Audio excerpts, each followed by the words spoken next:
திருப்பரங்குன்றம் நீங்க கேட்டீங்க, திருப்பரங்குன்றம் ஏதோ போற போக்கில் நடக்கிற ஒரு விஷயம் கிடையாது. என்ன சொல்றீங்க? நேஷனல் லெவல்ல RSS தலைமை முடிவு செய்து நடத்தப்படுற ஒரு மூவ்மெண்ட் தான் திருப்பரங்குன்றம். இப்ப நான் ஆதாரத்தோட காட்டுறேன். இந்த ஆர்டிகல்ஸ் வரும்பா, இந்த ஆர்டிகல்ஸ்ன்றதுல தமிழ்நாடு லிஸ்ட் பார்ப்போம். எந்தெந்த இதெல்லாம் திரும்ப எடுக்கணும்னு நாங்க சொல்றாங்க. தமிழ்நாடு லிஸ்ட் இருக்கா, உத்தரப்பிரதேசம், ராஜஸ்தான், எல்லா லிஸ்ட் இருக்கு, பஞ்சாப், ஒடிசா, எல்லா ஸ்டேட் இருக்கு. அதுல தமிழ்நாடு பார்ப்போம். தமிழ்நாட்டுல எந்தெந்த கோயிலும் ஒரு லிஸ்ட் போட்டிருக்காங்க.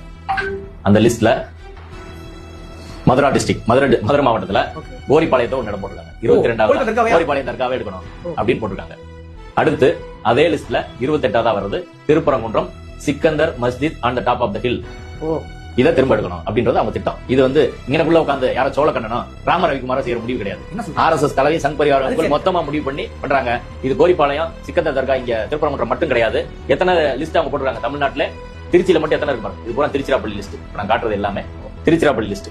15-20 ஆமா எல்லாம் சேர்த்து 175 மசூதியை தமிழ்நாட்டுல எடுக்கணும் அப்படின்னு லிஸ்ட் போட்டிருக்காங்க.